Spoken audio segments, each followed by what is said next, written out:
please tell me about your background.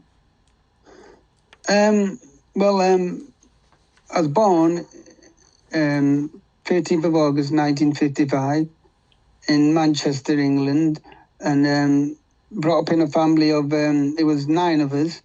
And, my father was my father's from the West Indies, Jamaica, and my mother was from England, Birmingham, but her mother was Jewish, and so she's part Jewish, and we lived in Manchester in a 2 up and 2 down terrace house, and my father was always worked in like transport, and my mother worked in a bakery. At the time when we was kids, there was about 5 of us then, and we used to live in a place called Manchester, and then later on we moved home to a different place in Manchester called Farrowfield, and that's where I most grew up there, around about the age of 11, 12, 13, that sort of age, and then I had a brother that was in the military. My father was in the Air Force during the Second World War, so he was pretty strict, my father, like pretty disciplined, because when we were younger we had chores to do, and the boys did and the girls helped in the kitchen with my mum. So that's just a bit of my background. It was a pretty religious home, and we had to say grace, prayers before we ate a meal and things like that. So and my dad was a Baptist, and my mum was Church of England. So that's just a bit of my background there. I had a brother that died, at the age of 9 from tumor on the brain, and 1972, and we was all devastated by it, and I just left school then. I was about 15 years of age, and that's the first time we experienced any death in the family. Yeah. And my brother at such a young age, and I felt really sorry for my mother because she'd lost a child at that young age, and that was really hard to deal with, and I was thinking, well, like saying to God and asking him, why did my brother die at such a young age, tumor on the brain? And then I was thinking, well, as soon as you're born, it's like you begin to die, like as if you're on death row, and that's what really bothered me, because that's what really puzzles me about you born and then you begin to die. It's a slow process. So that was really hard to deal with, because that was the first death in the family that I had to deal with, and my brother was at such a young age, only 9 years of age. I got invited to the SDA church by a friend of my brother that used to be in Pathfinders when they were young. So, and they would have been Revelation seminars, and I thought, well, this is interesting because I've been reading the book of Revelation and I want to know the understanding of it and what all these symbols mean and what all these symbols mean. And I went to the seminars, and it was a bit clearer. And I used to go every Sunday to a seminar, Revelation seminar, and it was interesting, but it still wasn't, some things still weren't quite clear, but it was getting a bit clearer. And that's why I got more interested. And then I actually was baptized into the church in 1984. And then I was become a Seventh-day Adventist. And then another thing, they recognize the Seventh-day Sabbath. And so this is how I started getting serious about it now. I see. And so when you were invited to the Seventh-day Adventist Church, how old were you? I was, by that time, was about in my 20s. 20s. And about 20. I was about 27. 27? Okay. Yeah, at the time. And you said you were born in 1955, right? Right, okay. That's correct. Now, please tell me what a Revelation seminar is. What happens? They talk about the Revelation and all these, they talk about the beast with 7 heads and 10 horns and the lamb-like beast, and this is what he's talking about, the understanding of the book. But still, as I was saying, it wasn't quite enough for me. It was some things were coming clearer, but it still wasn't quite explained 100% clear, if you get what I mean. So, in the Revelation seminar, was it like a talking and preaching seminar, or did That's they have? Go on. Was What it was you going to say? Was it multimedia? Did they show you films? Yeah, they showed us films as well. That's right. Okay. Were the films scary? Kind of in some way. They show like sketches of like the wicked with fire and stuff like that, and that sort of thing, and like pictures of Christ and the righteous going up to heaven with him. Okay. All right. Thank you. Well, They were just drawings, like drawing sketches. So they're drawings. Okay. Yeah, sketches. Okay. Because I'm reading an autobiography of David Koresh, and written by a journalist right now, and I'm reading it, and it says that when he was searching also, and so David was, but back then he was Vernon, right? And so Vernon was searching, and he also attended a Revelation seminar at a Seventh-day Adventist Church. So that's interesting. Okay.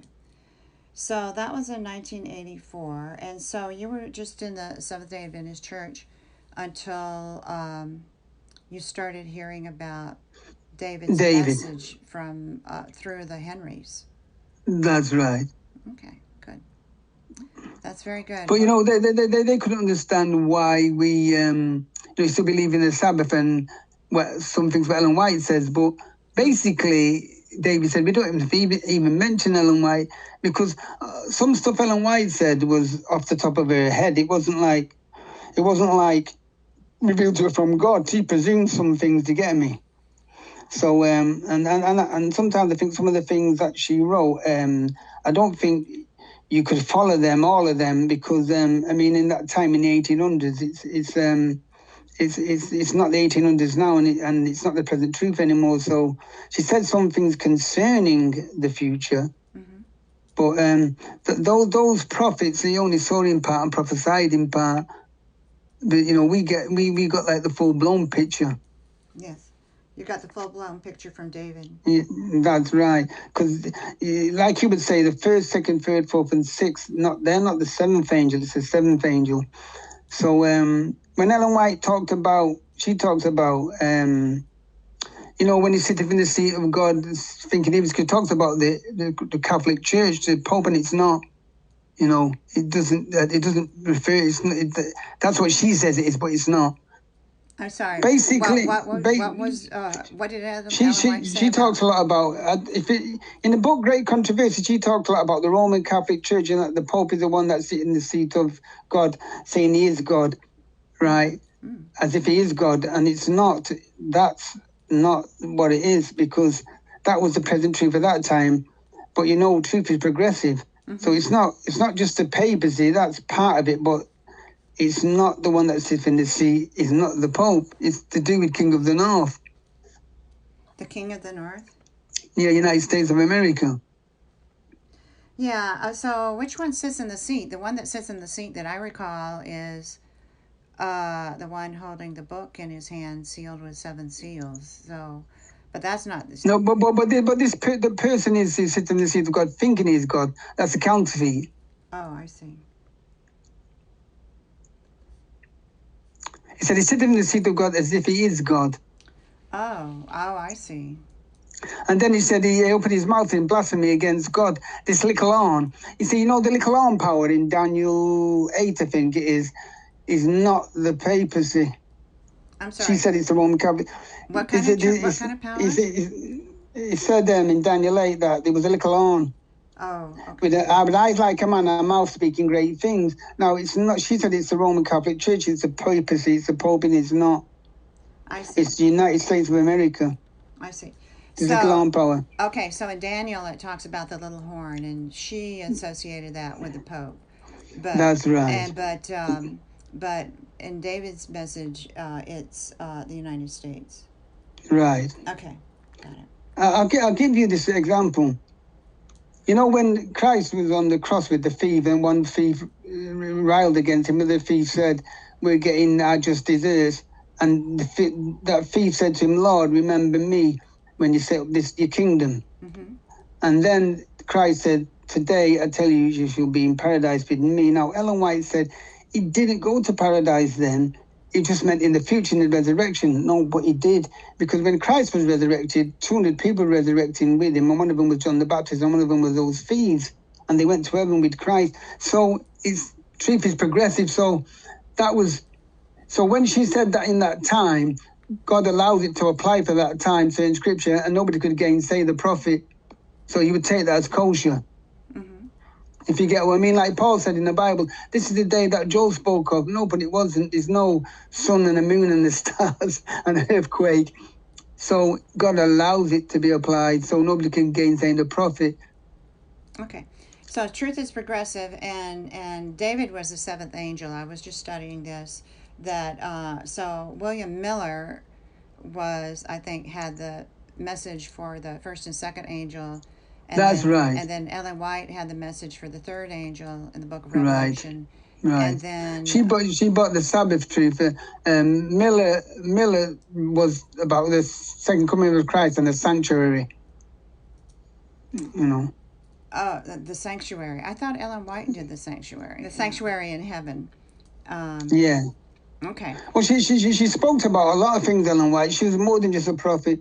But the trouble is that SDA have made Ellen White more important than God. It's like she said her writings are not to be put before the Bible, but they made Ellen White their God. Like the church is their God. So they keep saying Ellen White said, Ellen White said.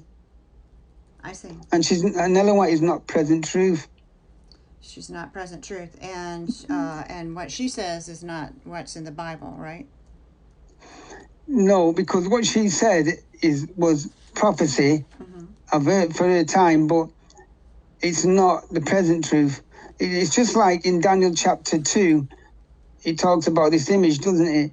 And it represents Babylon, Media, Persia, Greece, Rome. And then in Daniel chapter 7, God shows him the same beast kingdom, but in more detail. Mm-hmm. Okay. So it's the same. So she made a quote where she said that in every age, God has had a new development of truth for the people of that generation, and it's called present truth. So there's always a new development of truth. Okay. And just to finish up with the angels, so let's see. So Victor Hotez was the fourth angel. Fourth angel, that's right. And then Ben Roden, who founded the Branch Davidians, was the fifth angel. The fifth angel. And Lois Roden was the sixth angel. That's right. And then David Koresh was the seventh angel. Yeah, he was a Christ-like figure. Yes. Yes, indeed.